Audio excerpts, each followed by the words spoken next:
très vite, j'ai compris que l'art c'est rien s'il n'est pas au service de l'être humain. L'art n'est rien s'il n'est pas au service de l'homme. Si on est dans un pays où ce sont les artistes qui doivent faire prendre conscience au ministère de l'art et de la culture qu'ils ont besoin, c'est quelque chose qui ne va pas.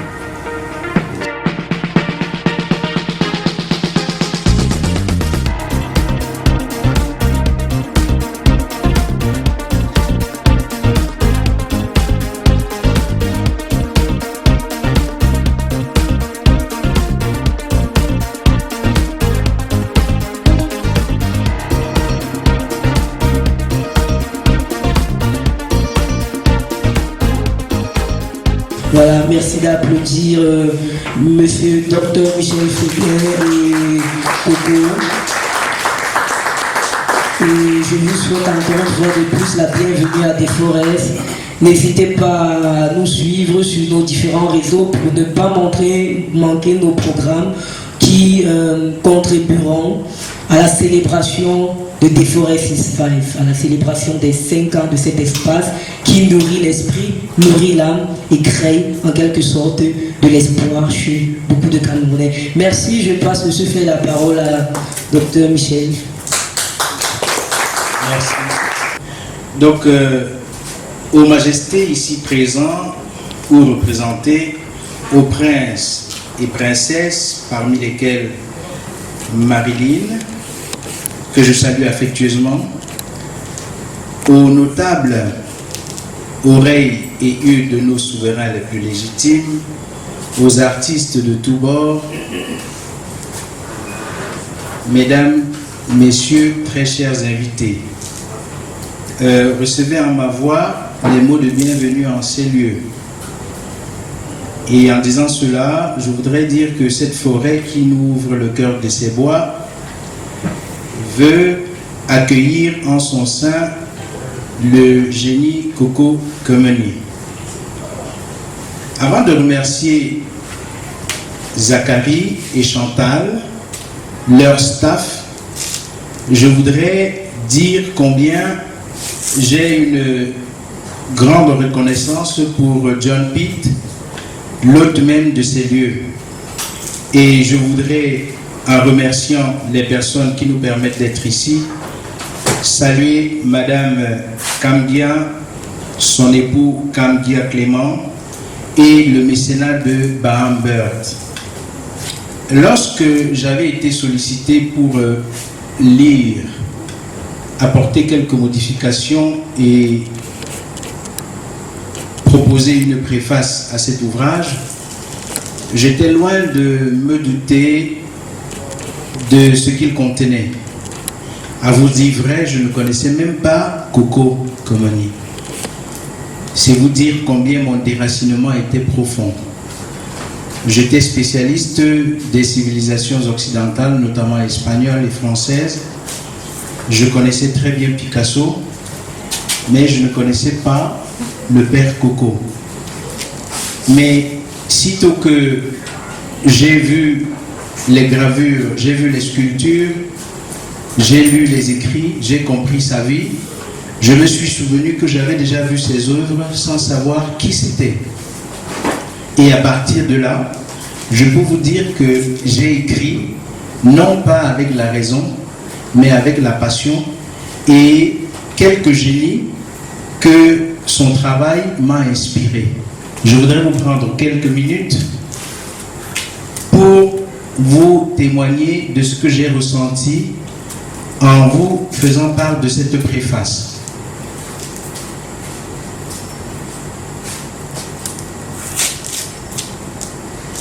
Poétiser le génie Coco. Je t'ai vu injecter du sang dans la matière vive du bois. Je t'ai vu éviter de rompre l'os dans la chair vive de la sculpture. Je t'ai vu parler à la toile nimbée de sa mémoire lourde. Tu as hérissé les fibres de la matière pour trouver le sens de la caresse. Tu as dompté les couleurs de l'éternel temps pour chanter aussi la reconnaissance de recevoir de ton génie créateur. Tu as sauvé l'âme de l'artiste en perdant une épouse. Tu as aimé des femmes que l'art t'a volées pour mieux te restituer à la postérité créative. Tu as bravé les couleurs de la chair, les douleurs de la chair, et caressé les villes dans l'insomnie du vivant. Tu as porté jusqu'au seuil de l'immortalité la vitalité créatrice. Tu existeras dans 1000 ans pour n'avoir pas existé aujourd'hui. Cependant que chaque lumière d'œuvre dit ton génie. Je vois dans l'œuvre rampante des vérités de ton nom signature. Ô génie sorti des griffes de l'injuste persécution du dilatoire. Ô génie secouru par la générosité même des âmes filles du ciel. Il n'y aura jamais eu de générosité à ton endroit que la restitution de ta vie donnée en sacrifice pour l'indélébile écriture de l'art ressuscitant le divin. Les 64 années de vie ne mentionnent aucune fatigue. Le pinceau se confondant à la cigarette, le fusain, le composite au cœur de la matière créée, de la matière donnée. La cosmogénèse de l'ancestralité parle dans l'ardent vivant de tes créations. Tu es dans la mémoire du monde, dans le salon des justes, dans la cour des grands aussi, sous le ciel immense. De leur reconnaissante gratitude.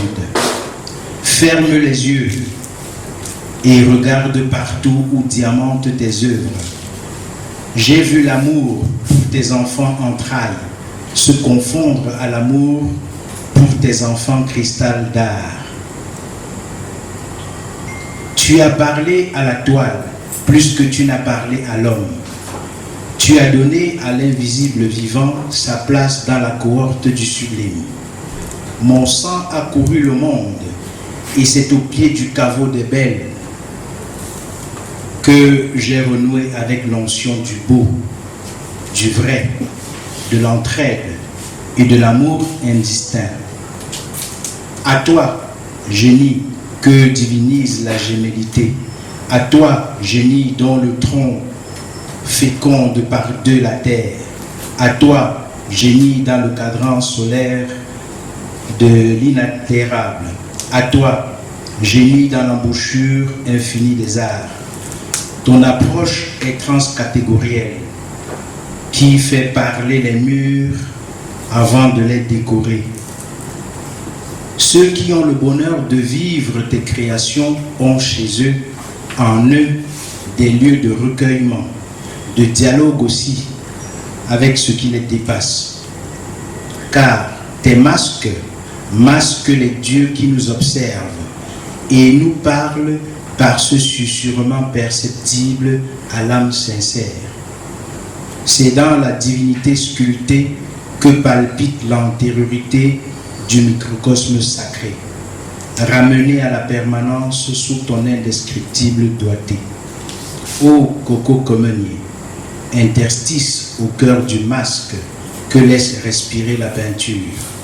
Il fallait que je te saisisse, et c'est au cœur du bois de nos forêts, dans un détail de la matière où tu as bâti ton antre, ton refuge sur ce sol mangrouvé, où les reflux de la terre baignent tes pas de géant.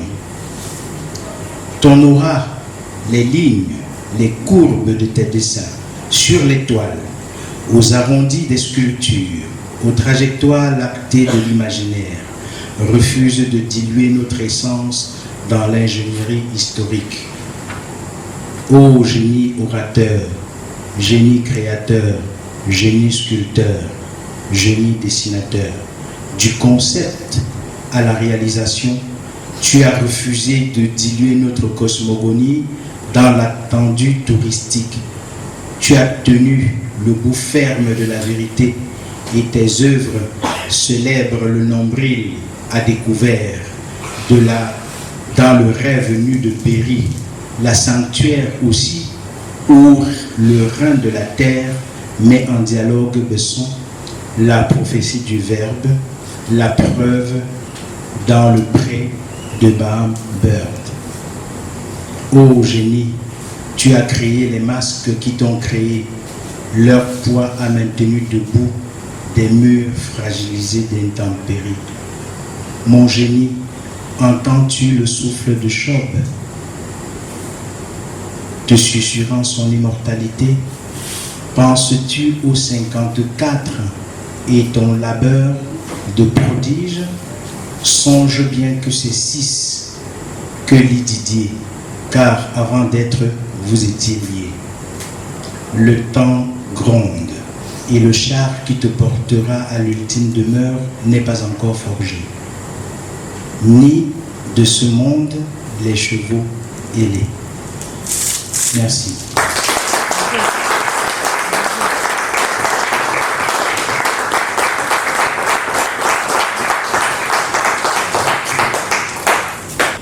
Je voudrais essayer d'apaiser ou de satisfaire la curiosité de ceux qui nous accompagnent en posant peut-être une question dont certains connaissent déjà la réponse, de dire comment Père Coco vient à l'art, et est-ce que Père Coco peut nous parler de ces débuts-là en s'appuyant par exemple sur sa relation avec Jean Sabatier à Yaoundé, au quartier Briqueterie. D'abord, je veux faire un petit rectificatif. Notre sœur qui a lu tout à l'heure a dit que je travaillais dans l'atelier d'un Français qui faisait de la peinture de paysage. Non. Jean Sabatier ne faisait pas de la peinture de tableau, il ne faisait pas de tableau. Et c'était un publiciste français ayant vécu sur le Commandé dans une ville qu'on appelle Yaoundé, chassé de mon village par le maquis. Je vais défiler le 1er janvier 1960 et les espérances qu'on avait pour un pays, notre pays, je les ai trouvées vaines quelques années après. Et quand je suis allé vivre au village, après avoir fait 10 ans à Yaoundé, j'ai découvert un autre monde, et c'est ce monde-là qui m'a permis de découvrir ma vie. Quand j'arrive dans la Douala à l'âge de 16 ans, je tombe sur un Français qui s'appelle Jean Sabatier. Il a une entreprise de peinture et il ne faisait que de la peinture publicitaire. Pemaco d'ailleurs veut dire entreprise de peinture. Je suis allé le voir. Il avait peut-être 74 ans que j'ai aujourd'hui. Et moi, je n'avais que 16 ans. J'ai eu le courage de franchir son portail pour lui demander est-ce qu'il pouvait me former. Il m'a regardé pendant une dizaine de secondes et il m'a dit qu'il n'a plus le temps pour former quelqu'un. Moi, qui connaissait les peintres depuis Yaoundé, les gens, j'ai connu les Broum, j'ai connu les Dikadajil Georges, j'ai connu les peintres sénégalais à Yaoundé, j'ai connu beaucoup de... Et ce n'était pas le genre d'art que moi je voulais parce qu'ils étaient sales. Ils peignaient étant sales. Leurs peintures, pardon, leurs travaux, d'abord les blouses même que les employés portaient étaient très très sales. Et moi je voulais une peinture propre, mais pas la peinture que je voyais faire les autres. C'était toujours des paysages, c'était toujours la représentation de ce qui est, c'était toujours les choses qu'on va vendre vite, c'était toujours les choses qu'on peignait le matin pour vendre le soir à 18h. Et quand j'ai trouvé donc Pemaco, qui s'appelle Jean Sabatier, en train de peindre, en tenue de tennisman, chaussures blanches, culotte blanche, chemise Lacoste, j'ai dit que voilà la peinture que je voulais. Ce n'était pas la peinture de Chevalier, c'était la peinture publicitaire. Et comme il n'avait pas le temps pour former quelqu'un, il m'a permis de venir chaque jour le voir, comment il peint. Et c'est à partir de la peinture publicitaire que je suis devenu peintre de tableaux. Je vais également dire quelque chose maintenant pour répondre à la question de mon frère.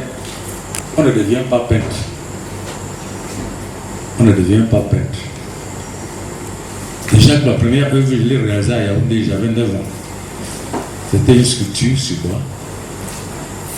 Et quand on est à la maison de mon oncle à Yaoundé pendant une dizaine d'années, même quand je suis parti de Yaoundé, cette sculpture était là. Mais je ne savais pas qu'un jour j'allais être sculpteur ou peintre.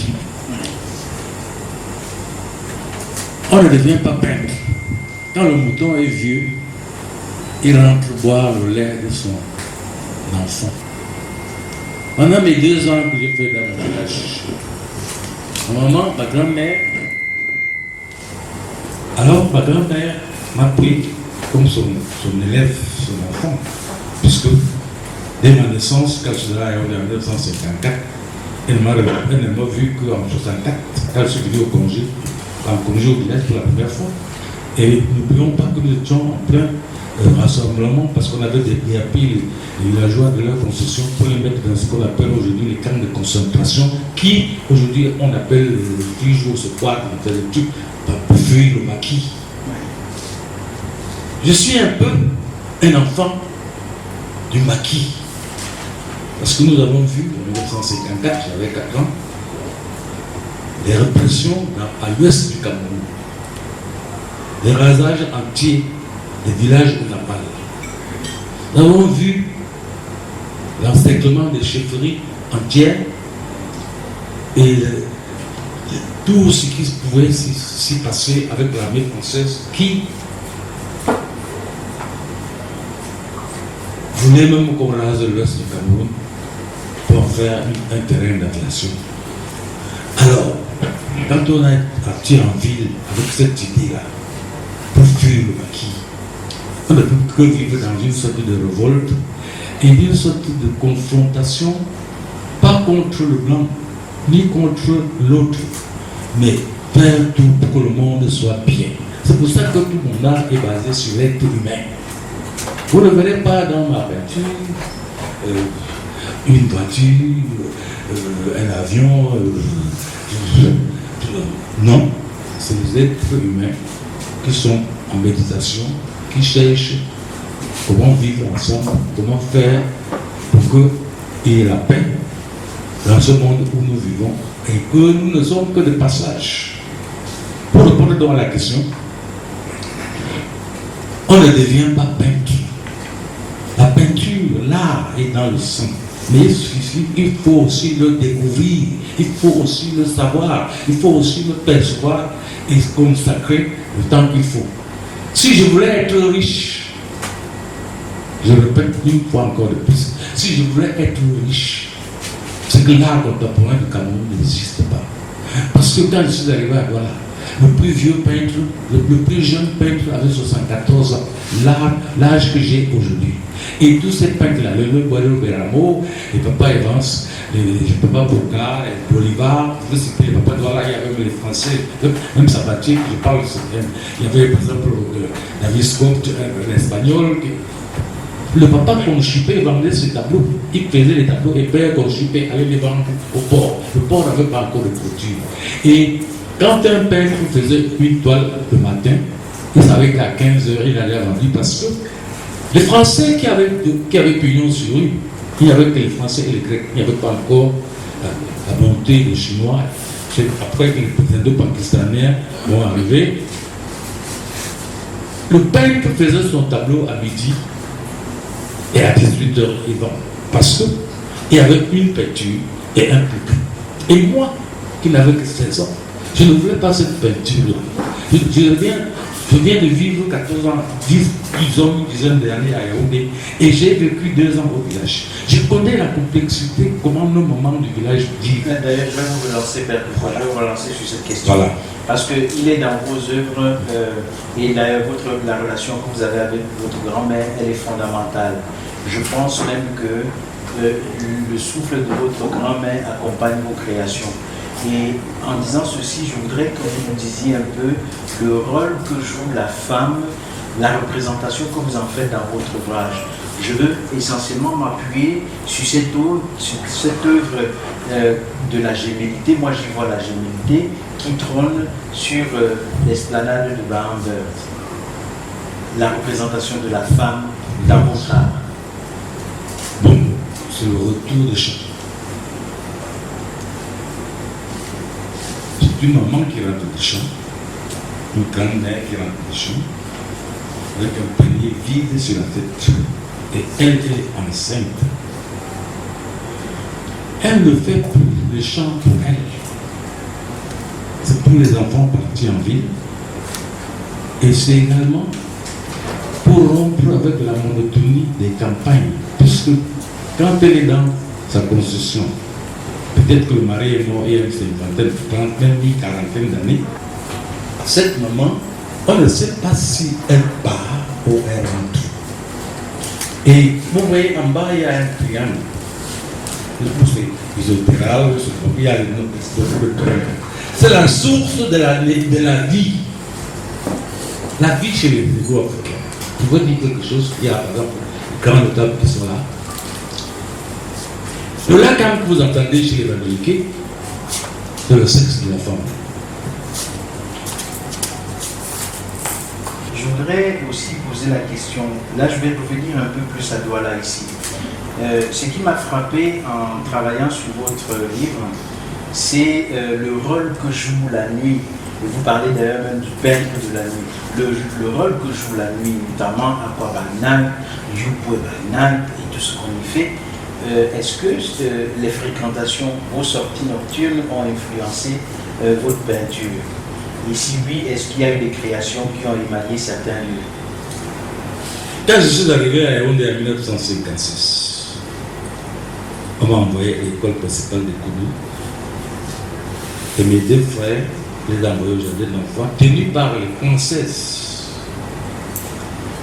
À l'école principale de Koudou, vous aussi, vous avez fait Koudou. Oui, j'ai fait. Voilà. C'est les Blancs qui nous enseignaient. C'était la pédagogie, c'était le respect de l'éducation, c'était la conscience. Mais après, on est venu ouvrir une salle de cinéma à côté de notre maison à la Péditérie, le cinéma Rex. Tous les enfants de la Péditérie sont devenus les joueurs de Djambo.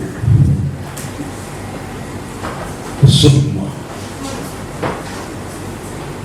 Je dis bien tous les enfants de la périphérie. Déjà que chez mon oncle qui était conseiller municipal, il y avait 25 enfants. Et les 25 enfants, c'était les enfants de mon père, qui était mon frère, et les enfants de sa grande soeur, qui est la petite soeur de ma mère. Il y avait donc 25 enfants. Tous ces enfants sont devenus aujourd'hui des grands patrons de casinos.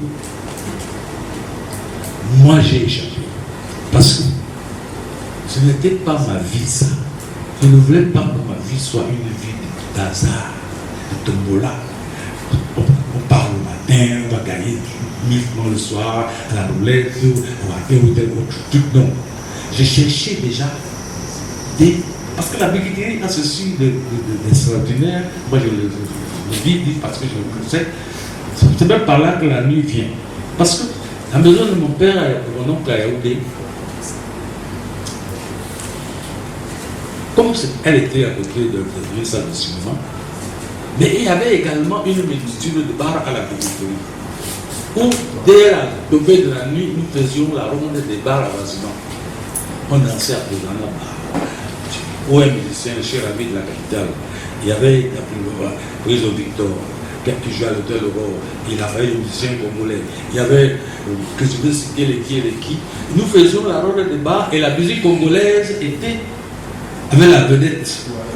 C'est pour cela que très vite, je veux découvrir une nouvelle âme que je ne savais même pas. Puisque je chantais la musique congolaise dans les bars et on me payait. Sans comprendre même ce que je dis. Tout simplement parce que quand une chanson était en vogue, je l'apprenais en 2 heures de temps, je la comprenais. Et puis je me suis senti qu'il y avait un être en moi profond qui, si jusqu'aujourd'hui je suis dans l'art, 74 ans après, disons 59 ans après, parce que il y a une autre chose que je veux faire, j'ai pas encore commencé la campagne pour cette opération de grande envergure. En 2026, je vais fêter mes 60 ans d'art. Et mes 60 ans d'art, je dis merci à Hervé Yanguin qui est là. Parce que n'eût été quelques problèmes de famille, j'aurais abandonné l'art depuis. Mais j'ai persisté parce qu'il faut que j'atteigne le chiffre 6. Le chiffre 6 est le chiffre de ma vie. Alors, Père Coco, donnez-moi une incise. Si vous remarquez dans le poème que je viens de vous lire, en titre de préface, il s'était lancé un défi de réaliser 54 œuvres.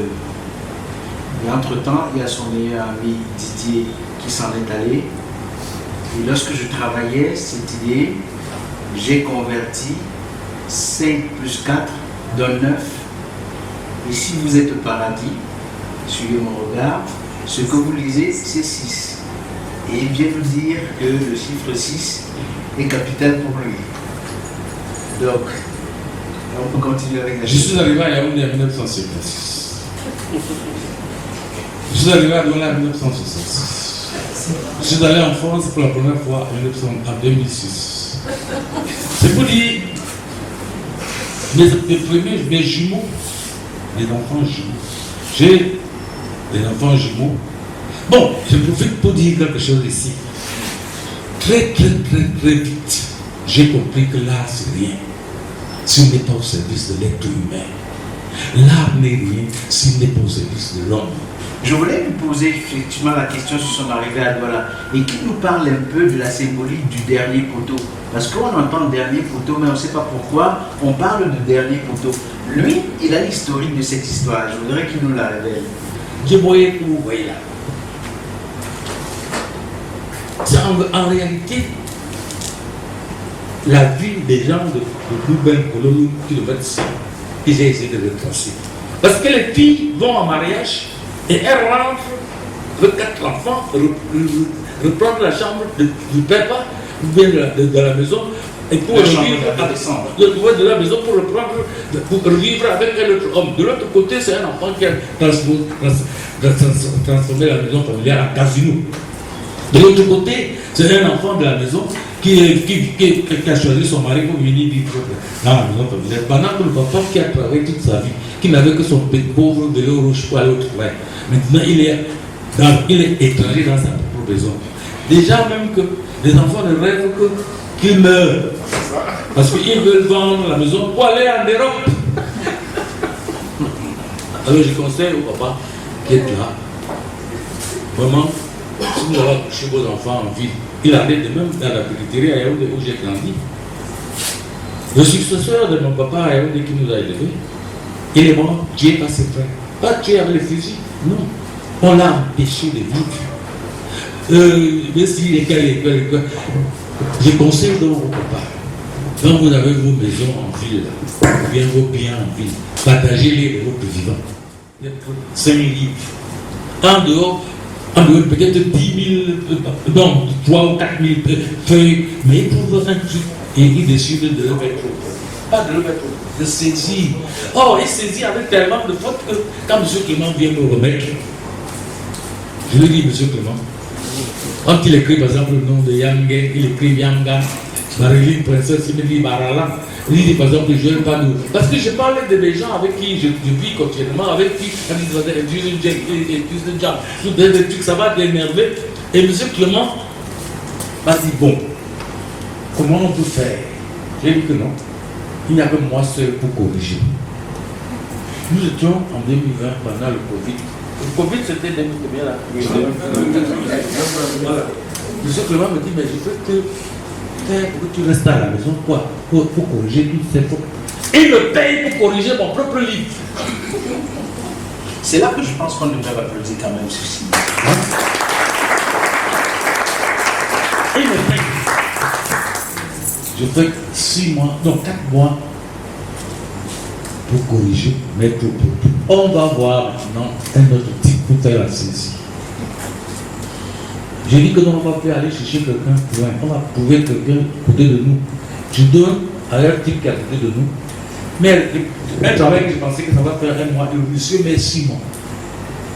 Et comme M. Clément devait payer chaque page, il écrit 2 mots. Il explique une page. Et quand il me remet le document, je dis, ben, M. Clément, maman, voilà toute une page comme ça, il vide comme ça là. C'est là où Louise Abomba qui est dans la salle, elle entre en scène. Je dis, M. Clément, je connais une fille. On a d'abord travaillé pour mon premier livre, Les humeurs du temps qui passe. Parce que ce livre-là, pendant mon exposition chez Qatar de peinture à l'espace, voilà, j'ai monté avec lui et il y a de saisie en saisie, de saisie en saisie. J'ai dépensé plus de 700 000 pour faire les saisies. Je pouvais donc dire que ce livre, comme je disais, n'est même pas mon livre, c'est le livre de Dieu. Je voulais passer à une autre question parce que Ben Coco nous a dit qu'il avait perdu son épouse, les femmes sont parties, les enfants avec, et que grâce à Dieu, il a pu rassembler ses enfants. Et Père Coco est passé aussi par une malédiction, si je puis dire, où il a été faussement accusé d'avoir commis un larcin. Il en a beaucoup souffert. Et je voudrais qu'il nous en parle un peu. C'est riche d'enseignements. Vous savez, quand on dit aux gens que les traditions banniques, les ancêtres, tous sont vivants, ils pensent comme nous. Mon père était le seul type qui avait la boutique dans mon village en 64, 65. Les 2 années où j'ai passé au village. La boutique de mon père était à la fois un stationnement, une gare routière, par exemple, le seul bar du village, la boîte à lettres, et tout le seul lieu de rassemblement des gens du village, parce que compte tenu de ce qu'on avait fait comme regroupement des étudiants pour fuir le maquis, nous sommes en 1964, et comme j'ai vécu 2 ans au village, quelqu'un est venu voler chez mon père. Tout à l'heure, j'ai dit qu'il y a des choses que Dieu fait pour que vous accomplissiez votre propre vie. Quelqu'un est venu voler chez mon père, les badauds du quartier, les villageois, les badauds, les 2 œuvrés du quartier. Et quand il est venu voler chez mon papa, il a dit qu'il ne devait pas mourir seul. Il a dit que j'étais son complice. C'est ça qui me fait partir du village de Douala. Quand j'arrive à Douala, je ne connais personne. J'ai mon oncle que je connais qui a mon oncle à Douala et ma tante que je connais qui a ma tante à Douala. Or, quand je n'avais que 900 francs du village, à l'époque on payait Banjoun 100 francs.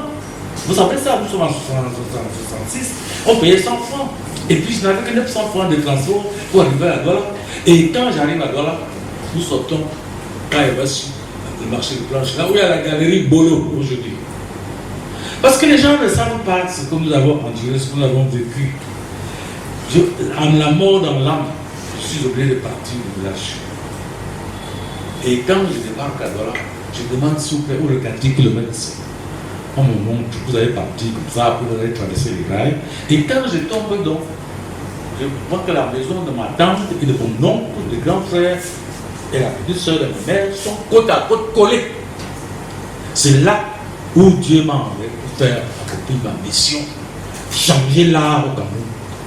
Puisque c'est le lendemain qu'il va rencontrer Jean Sabatier, qui faisait de la peinture publicitaire. Il n'était pas, ce n'était pas un peintre de tableaux, il n'était pas un peintre de tableaux, bien qu'il faisait la sculpture sur barbe.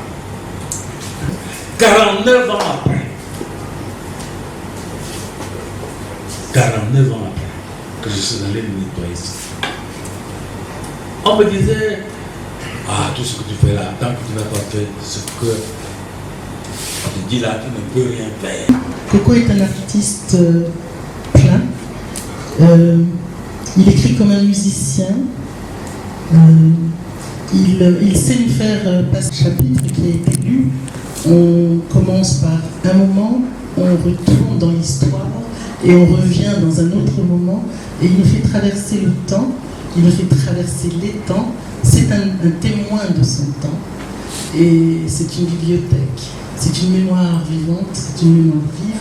Et cet ouvrage est véritablement celui qui va nous permettre, dans une manière très simple, très fluide, très très légère d'appréhender les réalités de notre Cameroun contemporain en étant passé par plusieurs histoires. Donc je n'ai pas de questions à poser, j'ai juste un partage d'affection. Je voudrais dire aussi que il aurait pu être riche. Parce que Coco Komeni a gagné beaucoup d'argent. Beaucoup d'argent. C'est impressionnant. Chaque exposition qu'il a présentée à Yaoundé, à Douala, ont systématiquement été des expositions où quasiment tout a été vendu. Et les millions qu'il a pu avoir, il a réuni les artistes systématiquement pour un soir, 2 soirs, 1 semaine, boire et fêter le triomphe de son exposition. Jamais il n'a voulu engranger de l'argent. Coco Komeni a brassé beaucoup d'argent. Qu'est-ce que vous cherchez à la fin? Qu'est-ce qui peut vous faire donner satisfaction après avoir réalisé un chef-d'œuvre comme le livre que vous venez de sortir? Qu'est-ce qui peut faire à la fin votre satisfaction? J'aimerais un peu savoir. Merci.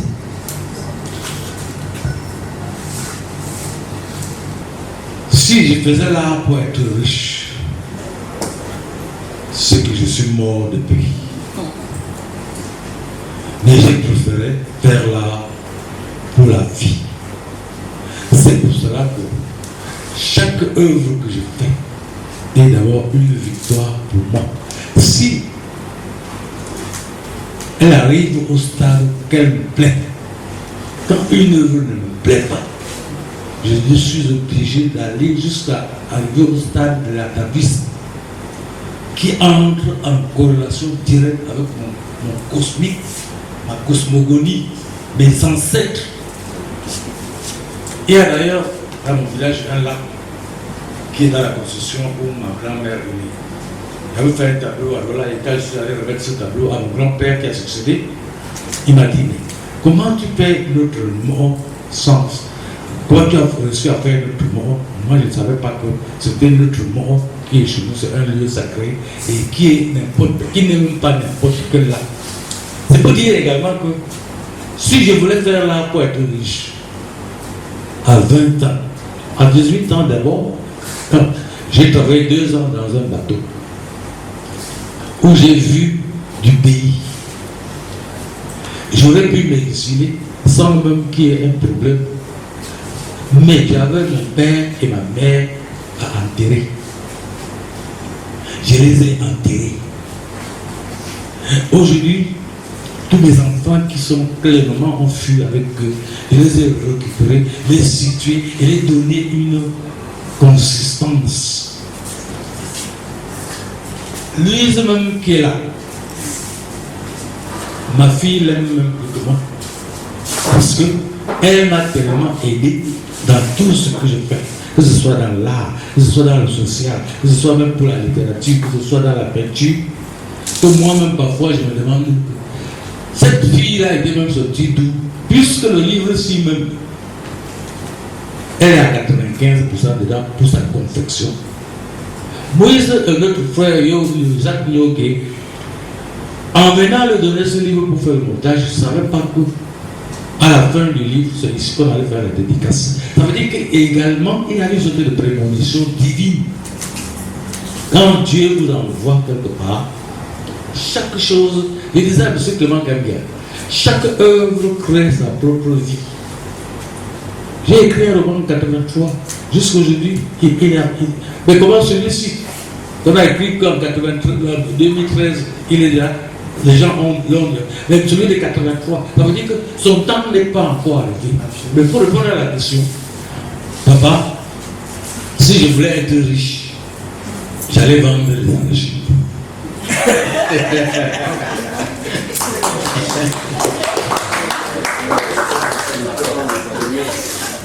On prend une autre. Oui. Et j'ai été intriguée lorsqu'on a parlé des beautés de la leader. J'ai voulu entendre plus par rapport. Merci beaucoup. Oui. Et autre chose, j'ai entendu parler du signe indien causé par la malédiction, je ne sais pas, du village. je veux en information. Coco, c'est quelqu'un de très compliqué. Il est habité par je ne sais pas combien de personnes, mais il a une population, il est vraiment habité par plusieurs personnes. Et les espaces spatio-temporels qu'il a vraiment, c'est beaucoup. Mais il y a une chose et un élément qui a été, pour ma part, parce que je connais Coco et l'histoire de Coco, je peux étaler ça sur au moins 20 ans. Mais il y a un élément pour moi qui est un élément très fort dans l'aboutissement de ce projet. C'est que j'ai vu pour la première fois Coco accepter de se dépasser. Parce que, et pour ça, je sais que M. Clément Kangia, nous avons beaucoup eu des moments aussi qui ont été très compliqués, très compliqués, parce que c'est important de dire ça. Parce que pour moi, de tout ce que je sais de Coco, c'est la première fois que je vois Coco accepter de faire une concession. Didier était son ami, donc il se bataillait, mais l'amitié et le lien fort faisaient que Didier arrivait à faire que Coco puisse accepter.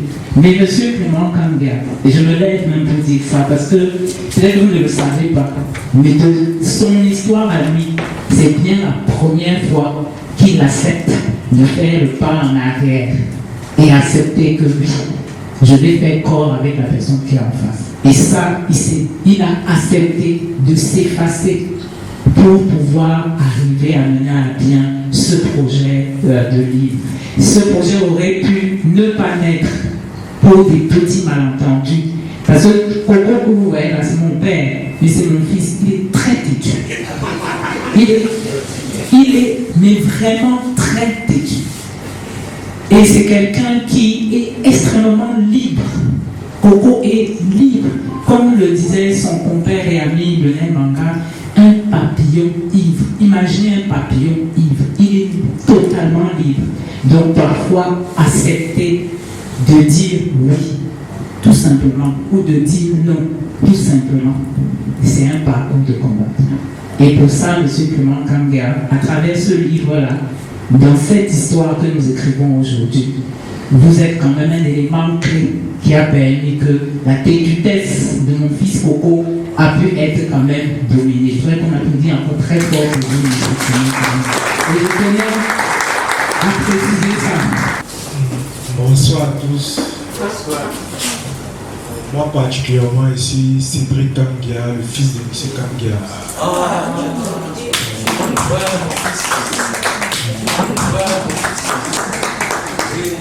Sur le basketteur. Bon, moi, il y avait deux questions à deux volets. Déjà, j'ai suivi l'histoire et votre parcours. Et j'aimerais savoir déjà qu'est-ce qui vous a passionné dans l'art. Quel était l'élément déclencheur dans votre vie d'artiste? Si vous êtes dit un moment, j'aime faire ça, j'ai envie d'être artiste, écrivain, faire de l'art.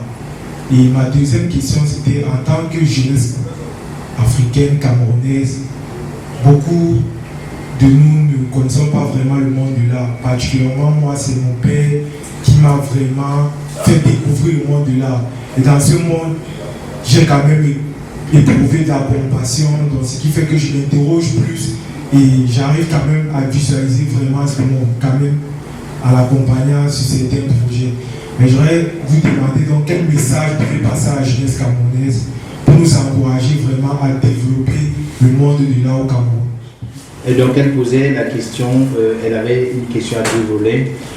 Beauté de la laideur et signe indien. Ce sont deux expressions que vous avez utilisées. Est-ce que vous pouvez succinctement, mais alors vraiment succinctement lui répondre en quoi ça consiste la beauté de la laideur et signe indien qui était placé derrière sur vous? Il faut savoir que en 1974, c'est que a fait une exposition au centre culturel américain de Douala. Les gens ne savent pas qu'il y a le centre culturel américain à Douala. Quand André Viki, appelé Bitan Samuel, Atako Jean-Guy et moi, nous étions les 4 fondateurs et nous avons fait une exposition au centre culturel américain. À l'époque, c'est un noir qui était le directeur du centre culturel américain. Pendant Pendant que les autres artistes faisaient les choses qui vont vendre vite, nous, on posait des questions.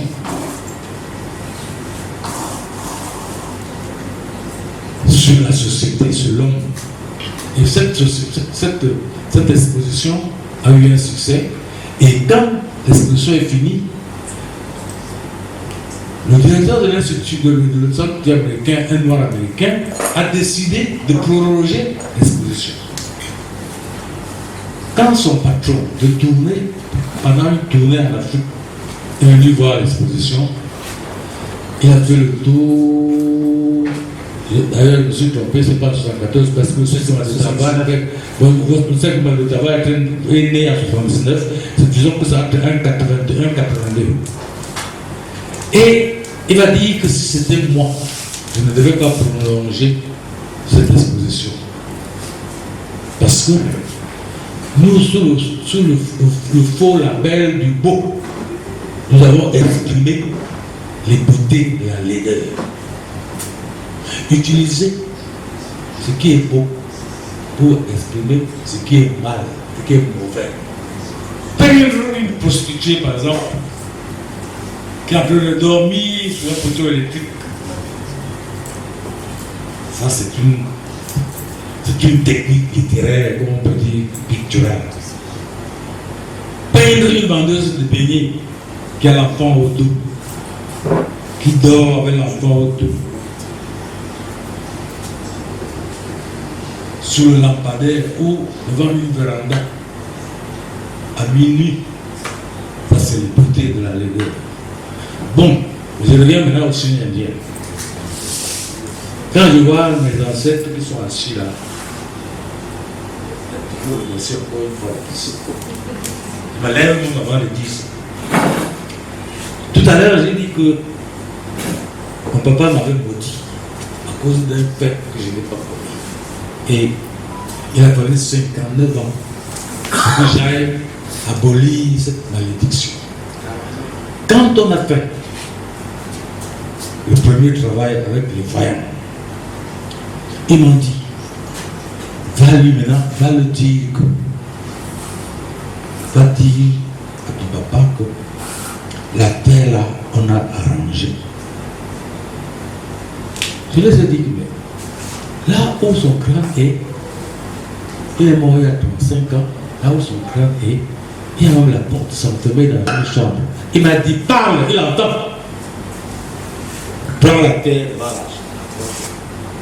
Tu parles, il entend. Les morts ne sont pas morts. Et quand j'ai parlé, il a entendu.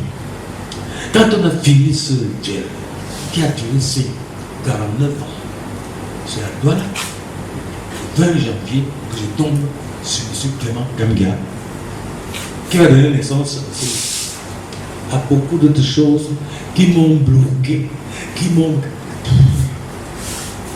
Voilà ce qu'on appelait le signe indien que j'ai brisé.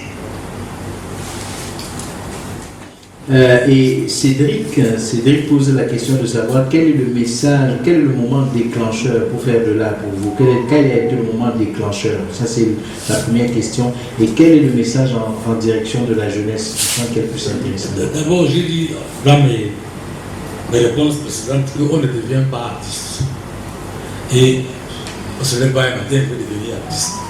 Bon, sur les enfants qui sortent dans les écoles de beaux-arts, sur 1000 élèves, il y a peut-être 3 qui vont avoir un nom sur le marché de l'art. Ce n'est pas parce que vous avez fait l'école, vous pouvez faire l'art, les beaux-arts pour votre élévation de l'esprit, pour votre contemplation de la vie, de ce qui est beau ou de ce qui est laid. Mais beaucoup de gens pensent qu'on va aller dans les écoles de beaux-arts pour être peintre demain. Non. D'ailleurs, quand tous ces enfants sortent des écoles de beaux-arts, ils reviennent dans les ateliers de peintres pour subir une formation sur le terrain. Parce que ce qu'on vous apprend à l'école, d'ailleurs, c'est nous qui avons milité, ne serait-ce que ce qui est au Cameroun, nous qui avons milité, Yangan était là, Didier Chop était là à l'université de Douala, les Godilé, les Suzanne Canalo, qui sont petits monde, moi-même, à l'université de Douala, pour la fondation de ces écoles de beaux-arts, à la salle des actes de l'université de Douala. Alors je veux dire à mon petit, on ne devient pas artiste. On ne devient pas artiste. Parce que la notion d'artiste même, c'est une notion qui est imposée par les Blancs. Excusez-moi. Si je vais loin, on va dire que je parle mal. La notion d'artiste, nous considérons l'art comme la vie, comme faisant partie de la vie. Par exemple, un papa qui est au village, et qui a ses champs, qui a ses 3 femmes, qui a ses 20 enfants, et qui est le type que le jour de deuil, celui qui tape le tam-tam. Quand il y a par exemple une grande cérémonie comme le zouk, les grandes danses mythiques, le coup gantou et tout, celui qui joue, mais il ne se considère pas comme un artiste. Il ne se considère pas que je suis un artiste. Je vais attendre le jour qui aura le deuil pour taper le tam-tam. Non. Il va au champ, il a sa petite boutique, bien les cordonniers, il vit d'abord avant d'être artiste le jour qu'il faut qu'il joue le tam-tam. Il y a une question. Quel est le message en direction de la jeunesse aujourd'hui? Les peuples sont ce que leur gouvernance voudrait qu'ils soient. Bon. Quand un pays privilégie les paris foot, la prostitution, l'alcool, vous voulez que votre jeunesse devienne quoi? Imaginez un peu, les 2 jours que j'ai fait au quartier, il y avait 2 grands matchs de football. C'est comme si le Cameroun était en ébullition à cause d'un match de football. Alors, qu'est-ce que vous allez dire à cette jeunesse? Et d'ailleurs même, ceux même que vous avez pris et formés, ils souhaitent seulement votre mort. Ceux que vous avez pris et formés, ils donné leur vie, leur chance. Ils souhaitent seulement votre mort. Alors la jeunesse, il faut qu'elle se fasse. Aujourd'hui même, avec l'internet, vous pouvez peindre même sans utiliser le pinceau. Aujourd'hui même, avec tout ce que vous voulez, vous pouvez faire l'art. Mais, et c'est ça l'art. L'art, c'est ce qui vient du cœur, de l'âme et du profond de nos âmes. Bien, comment est-ce que les artistes aujourd'hui s'organisent pour peut-être atténuer ce côté financier qui est véritablement l'homme qui construit véritablement un plomb dans l'aile? Ça, c'est du côté de la corporation. Et maintenant, je vais regarder du côté du ministère de l'Agriculture, puisqu'il y en a quand même un au Cameroun. Quelle est la relation des artistes avec ce ministère? Est-ce qu'ils vont vers ce ministère pour que, quelque part, peut-être, ne serait-ce que quelque part, il soit conscientisé et fasse son travail, parce que peut-être sur le papier il y a des missions qui doivent être remplies, mais parce que peut-être personne ne vient jamais les sortir de leur tranquillité. Bon, chacun dort sur ses lauriers. Donc en fait, voilà mes 2 préoccupations. Il y a des choses que je ne voulais pas dire depuis. Manière de m'exprimer, c'était que je ne sois pas dépendant de 1000 et... Au départ, je voulais être photographe comme ça, qui est là. Mais je me suis rendu compte qu'à l'époque, il fallait faire une photo au Cameroun et l'envoyer en France pour qu'on lave. Et les appareils photo coûtaient tellement cher. Il n'y avait que son et musique qui vendait, et des qui vendaient les instruments de musique et puis les appareils photo. Moi, j'ai dit que non, je ne veux pas quelque chose que je veux faire, envoyer en France, qu'on lave, pour attendre peut-être 5 mois pour que la photo revienne. C'est pour ça que j'ai choisi l'art qui était pour moi l'expression même de la liberté que je voulais atteindre. Parce que vous ne pouvez pas faire l'art en allant vous être joyeux pour attendre 1000 francs de l'État. D'abord, j'avais décidé dès mon entrée dans l'art de ne pas être prisonnier de quelqu'un. J'avais dit à la princesse Marine qui est là une fois, je le dis ici, je suis à Douala à 365 jours que Dieu fait. J'avais dit que si Douala me dit que tu vas travailler à Douala, on te paye 2 millions par mois, je vais dire non. Bon, je vous donne seulement un exemple pour que vous voyez un peu. Vous ne pouvez pas connaître la dimension de ma liberté. Un homme qui consacre toute une vie pour un objectif. Toutes mes femmes sont parties, ça ne m'a rien dit. Toutes mes femmes, 3. Bon, son papa en avait 35. Mon père avait 35. C'est donc pour vous dire quel sacrifice nous avons consenti pour être libres. Actuellement, je prépare mes 60 ans de peinture. Je veux entamer le marketing peut-être d'ici au 8e mois. Parce que, comme j'ai dit tout à l'heure, quand je vais atteindre le chiffre 6, je peux rentrer au village. À la question, pour compléter, quand je préparais cette émission avec Père Coco, je lui ai posé la question, est-ce que pendant sa longue carrière, il a eu l'aide de l'État? Sa réponse était 3 lettres, non. Non. Et si je pouvais me permettre un commentaire, mais c'est à lui que la question a été posée, si on est dans un pays où ce sont les artistes qui doivent faire prendre conscience au ministère de l'art et de la culture qu'ils ont besoin, dans ce qu'il y a quelque chose qui ne va pas. Je pense que s'il y avait une programmation ministérielle, les artistes le sauraient. Première question, j'aimerais savoir à quel moment Coco fait la transition entre la pratique et la littérature, parce qu'ils sont nombreux les praticiens qui ne peuvent pas écrire. Deuxième question.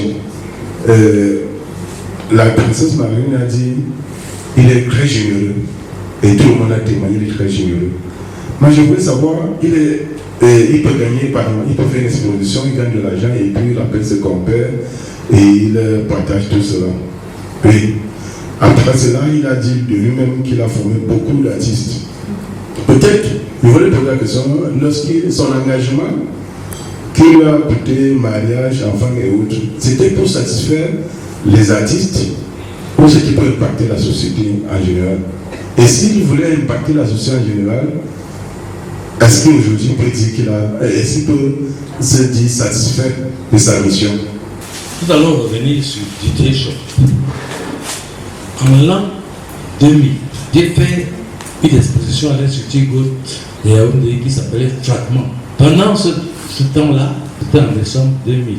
Didier Chop doit la préparer le 7 décembre dernier jour de l'an 2000. Un jour symbolique. Didier ne faisait que marceler. Tous les artistes ont déjà donné les godilets, ils ont donné leur œuvre. Tel a donné son œuvre, tel a donné son œuvre, fais ton œuvre. J'ai dit que Didier, j'arrive. J'ai fait mon œuvre en 1 heure. Un handicapé. Tout l'argent que j'ai eu à l'exposition Forba à l'Institut Goethe, qui a été un grand succès, j'ai organisé Squattard 1 à Paris.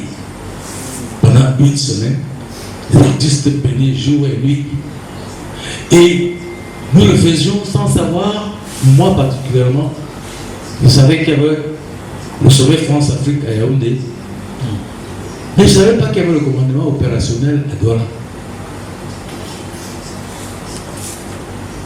Je ne sais pas, c'est parce que nous avons eu l'onction des ancêtres, parce que étant à Yaoundé, j'ai dit à Koyango, Père son âme, va voir le père Valère Épée, avec Vicky qui était comme mon père son âme également, il ne vit plus. Allez voir le papa qui est à la maison en chantier à Balila, parce qu'il faudrait qu'on fasse Squattard là. Et nous avons fait Squattard là pendant 1 semaine, jour et nuit, pendant le commandement opérationnel, sans qu'il y ait la moindre incidence. Et c'est là où plusieurs artistes ont été révélés.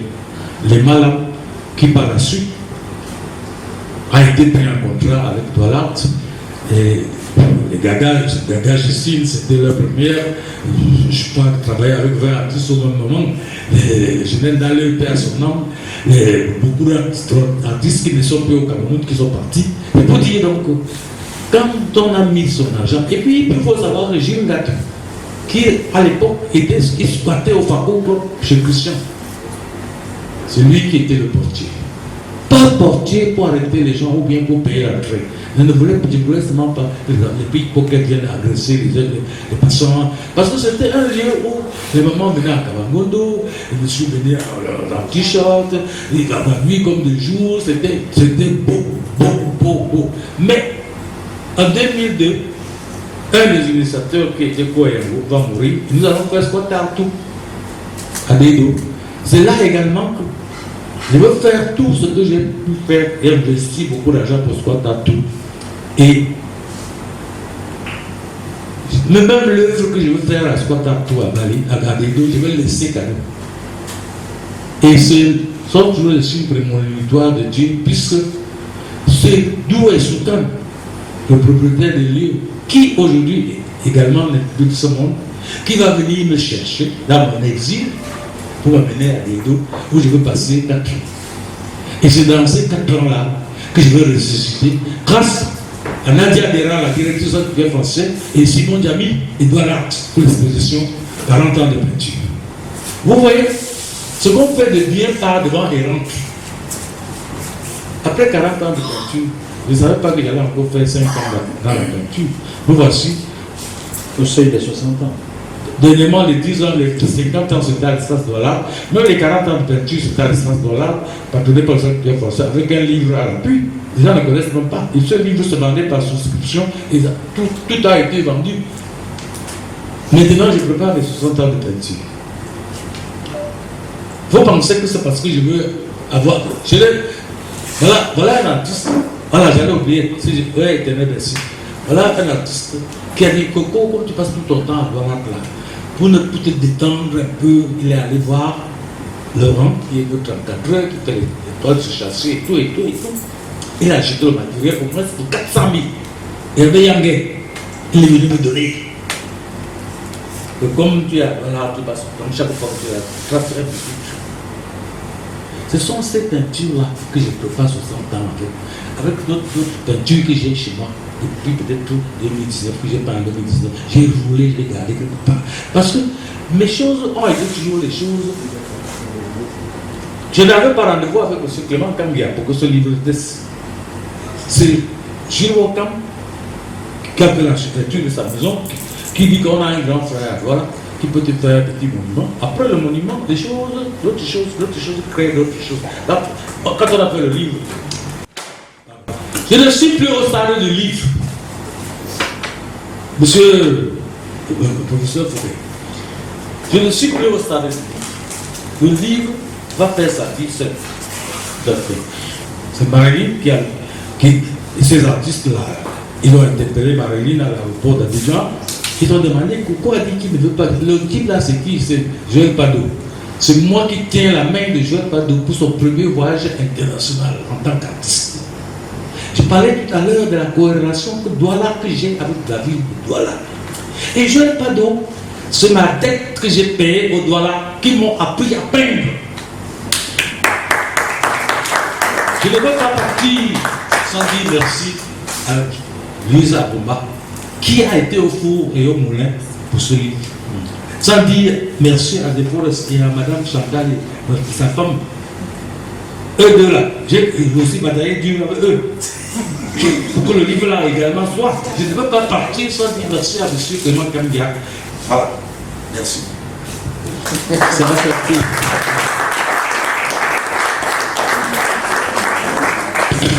On va y travailler. Merci beaucoup. Merci.